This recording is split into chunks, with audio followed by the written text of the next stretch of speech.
ಇನ್ನು ಯಾವೆಲ್ಲ ಗ್ರಹಗಳಿಂದ ಈ ವಿವಾಹ ವಿಳಂಬ ಅನ್ನುವಂಥದ್ದಾಗತ್ತೆ ಅಂತ, ಯಾವೆಲ್ಲ ಗ್ರಹಗಳು ಮಾರಕವಾಗುತ್ತೆ? ಇಲ್ಲಿ ಮಾರಕ ಗ್ರಹಗಳು ಅಂತ ಬಂದಾಗ ಬಹಳ ಮುಖ್ಯವಾಗಿ ತಿಳ್ಕೊಳ್ಬೇಕಾಗಿರುವಂಥದ್ದು ಅಂತ ಹೇಳಿದ್ರೆ, ನೀವು ಯಾವ ಲಗ್ನದಲ್ಲಿ ಹುಟ್ಟಿದ್ದೀರಾ, ಸಪ್ತಮ ಸ್ಥಾನಕ್ಕೆ ಯಾವುದು ಮಾರಕ ಗ್ರಹ ಅಂತ ತಿಳ್ಕೊಬೇಕಾಗುತ್ತೆ. ಪ್ರತಿಯೊಂದು ಲಗ್ನಕ್ಕೂ ಅದರದೇ ಆದಂಥ ಮಾರಕ ಗ್ರಹಗಳು ಇದ್ದೇ ಇರುತ್ತೆ. ನಾನು ಒಂದು ಉದಾಹರಣೆ ಕೊಡಬಹುದು. ನೀವು ಯಾವುದೇ ರಾಶಿ ನಕ್ಷತ್ರದಲ್ಲಿ ಹುಟ್ಟಿದ್ರೇನೂ ತೊಂದರೆ ಇಲ್ಲ.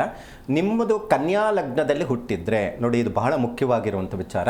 ನೀವು ಕನ್ಯಾ ಲಗ್ನದಲ್ಲಿ ಹುಟ್ಟಿದ್ದಂತಹ ಒಂದು ಪಕ್ಷದಲ್ಲಿ ಕನ್ಯಾ ಲಗ್ನಕ್ಕೆ ಅಧಿಪತಿ ಯಾರು, ಇದು ಬಹಳ ತಿಳ್ಕೊಳ್ಬೇಕಾಗಿರುವಂಥ ವಿಚಾರ. ಈ ಲಗ್ನಾಧಿಪತಿ ಏನಾದರೂ ಬುಧ, ಯಾಕಂದರೆ ಕನ್ಯಾ ಲಗ್ನಕ್ಕೆ ಅಧಿಪತಿ ರಾಶ್ಯಾಧಿಪತಿ, ನಕ್ಷತ್ರಾಧಿಪತಿ, ಲಗ್ನಾಧಿಪತಿ ಅಂತ ಇರುತ್ತೆ. ಹಾಗಾಗಿ ಈ ಕನ್ಯಾ ಲಗ್ನಕ್ಕೆ ಬುಧ ಅಧಿಪತಿ ಆಗಿರ್ತಾನೆ. ಹಾಗಾಗಿ ಯಾವಾಗ ಬುಧ ಸಪ್ತಮ ಸ್ಥಾನದಲ್ಲಿ ಇರ್ತಾನೋ ಅವನು ಬುಧ ಗ್ರಹ ಮಾರಕ ಗ್ರಹ ಆಗಿರುತ್ತೆ.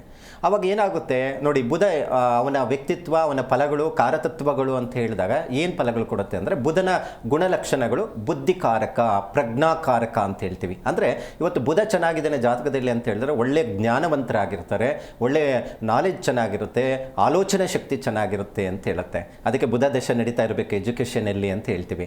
ಇಲ್ಲಿ ಏನಾಗಿದೆ ಅಂದರೆ, ಈ ಸಪ್ತಮ ಸ್ಥಾನದಲ್ಲಿ ಬುಧ ಮೀನ ರಾಶಿಗೆ ನೀಚ ಸ್ಥಾನ, ಅದು ಬಾಧಕಾಧಿಪತಿ ಆಗಿರ್ತಾನೆ, ಬಾಧಕ ರಾಶಿಯಲ್ಲಿ ಸ್ಥಿತವಾಗಿರ್ತಾನೆ.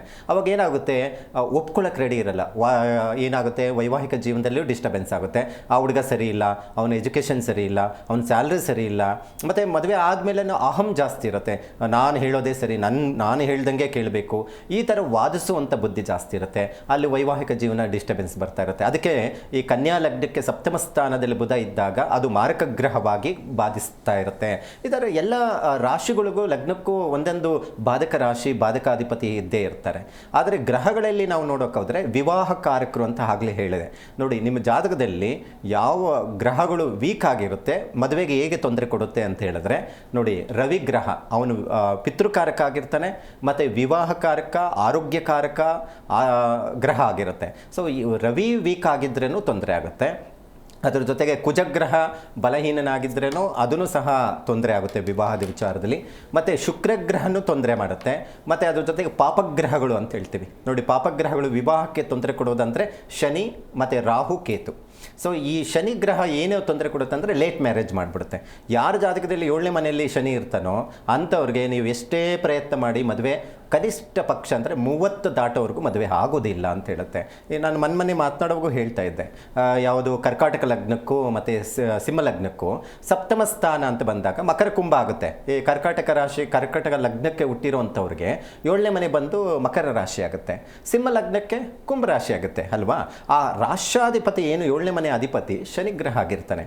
ಅವಾಗ ಏನಾಗುತ್ತೆ, ಶನಿಯ ಫಲಗಳು ಹೇಗೆ ಕೊಡುತ್ತೆ, ಏನೇ ಕೆಲಸ ಆಗಲಿ ಮದುವೆಗೆ ಪ್ರಯತ್ನ ವಿಳಂಬ.